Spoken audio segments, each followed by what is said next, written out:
terang rakyat bahwa rezim Jokowi Maruf, saya katakan pada hari ini telah gagal karena telah menodai, telah mencederai sendi-sendi kehidupan bermasyarakat saudara-saudara sekalian. Perlu kita ketahui bahwa kelangkaan minyak goreng itu kemudian yang kita duga bersama bahwa Indonesia merupakan pasokan kelapa sawit terbesar di dunia. Tetapi yang terjadi pada hari ini, Indonesia mengalami krisis minyak goreng yang sampai menyulitkan dan meresahkan warga masyarakat Indonesia itu sendiri, saudara-saudara sekalian. Ditambah lagi isu penundaan pemilu dan perpanjangan masa jabatan presiden yang kemudian tidak sesuai dengan konstitusi yang berlaku di negara ini.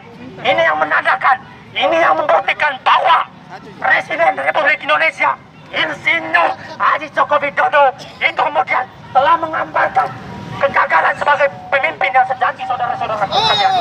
Ditambah lagi bahan bakar minyak dan bahan pokok yang kemudian pada hari ini telah menodai kepercayaan masyarakat. Artinya, saudara-saudaraku sekalian, masyarakat resah. Ditambah lagi kehidupan di masa pandemik seperti ini telah lahir sebuah aksi perlawanan sebagai penyambung aspirasi masyarakat bahwa gerakan mahasiswa ini betul-betul gerakan yang dibangun atas dasar kesadaran mencintai rasa kemanusiaan, saudara-saudaraku sekalian. Jadi ucapan terima kasih kepada para kepolisian dan teman-teman awak media.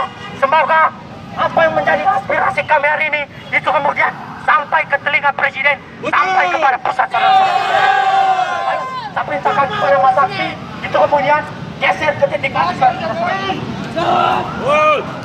Revolusi, revolusi, revolusi.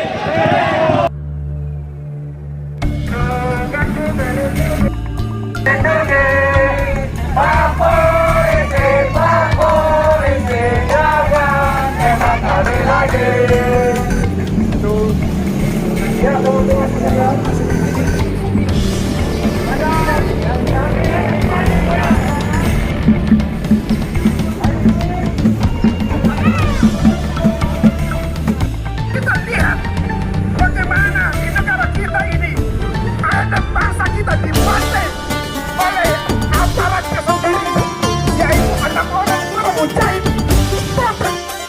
Berbeda dipakai dengan di negeri ini. Kita mengalami aneh tapi nyata. Di negeri yang mengutamakan keadilan, negeri adalah hukum.